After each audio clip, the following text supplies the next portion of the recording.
We get to the LeBron James stuff at the very end, and I know we got a bunch of super chats, but Jay, so far through spring training, we see Shane Bieber hitting 94 on the gun, very promising sign, but even more impressively is what Angel Martinez, the young infielder, has done from the plate. Switch hitting, 22 years old, he's batting .571 this offseason, spring training, not offseason, nearly 3 home runs, and he's making a real push to not only be an opening day guy, but potentially a starter. What have you seen from Angel? Yeah, I think you're right. He is. He's definitely opened some eyes. He was a guy who was on the radar, but it was more Brian Rocchio.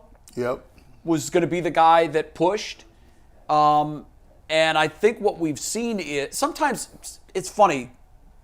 You think it's one thing, and then you find out, how did we ever think that? It was clearly this. I think that there are real problems with Gabriel Arias' game. His swing and miss rate, even if the Guardians do decide to go less contact and more power, it's still problematic. I mean, it was really problematic in last year's lineup because which of these was not like the others? And they gave him every opportunity. They did. They gave him an opportunity to win the starting job after the trade, and he shows a lot of promise still, but I want to see more of Angel Martinez. And so I don't know what's going to happen there. I think that we're going to see more of Angel Martinez throughout the season. So here's what my guess is, what's going to happen. My guess is, because I never get too excited about success or lack of success in spring training. I just don't, because I watch a lot of the pitchers and I'm like, I'm pretty sure I could get a hit off this guy. So I think, and spring training, for the most part, is gobbled up. Innings are gobbled up by guys that won't be on big league rosters. So I'm not going to get too emotional now. But my projection is Gabriel Arias wins the job when they break camp. And sometime around June or July, if he continues to be the guy that he was last year, and look, we saw what Josh Naylor did when it came to hitting left-handed or pitching. Yeah. He just suddenly figured it out.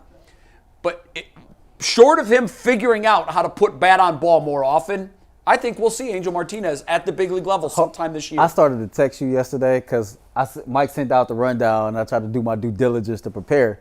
So I went and looked him up and I started watching Angel Martinez highlights and I fell into this hole of, man, we used to have a shortstop that I used to really, really like. His name was Francisco Lindor. I said, man, I hope I come in, I'm on this panel, and Jay is going to tell me and G why this man is the next Francisco Lindor. Oh, my God. Hey, hold on. Now, listen. Earl, you got to get you a nickname, bro. Like, I'm the Duke of Knee-Jerk, but this is crazy. Listen. Hey, Passionate Pearl. Passionate Pearl. Passionate Pearl. Oh, my goodness. I mean, somebody tell me that he's like one of the top 6 or 7 ranked prospects in baseball, please. Somebody, listen, anybody. He's highly regarded. Tell me him. But like, if you're ranking shortstops in the Guardians organization, he's probably at best 3rd or 4th. Listen. That doesn't mean he can't become an everyday player at an all-star. I told you 2 weeks ago, I'm not going to let them sell me on no damn Gabriel Arias, man. I'm not doing that. But this guy might be the next coming of him. Hey, I don't know. I need to see him at the big league level for a month before we make any. I would love, if Stephen Vogt, if you're listening, just do this. You need a brand. You need some marketing, and G. Bush will help you market yourself, man. One of the best ways you can endear yourself to this fan base and to have a breath of fresh air, be infused into this organization is be known as the guy.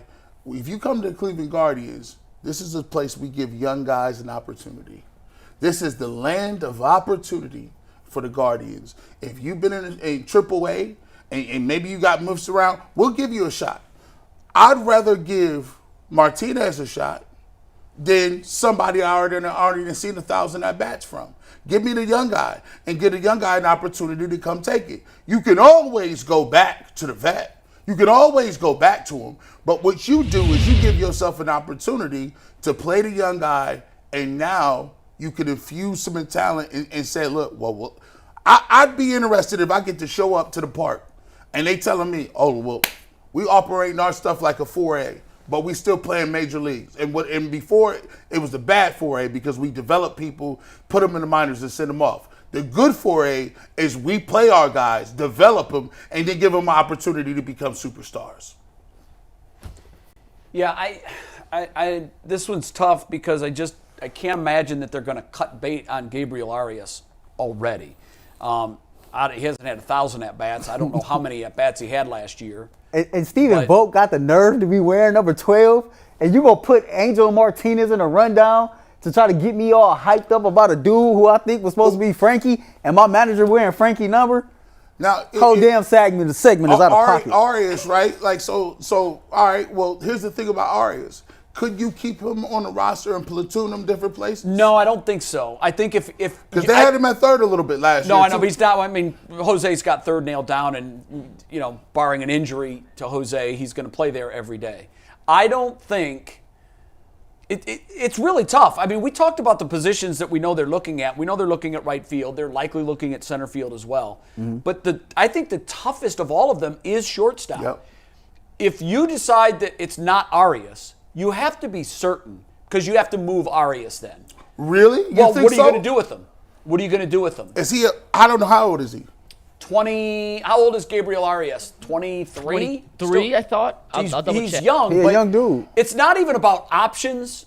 It's about you're telling Jay. him 24. 24. You're telling him you're not our guy. After years of telling him you are our guy.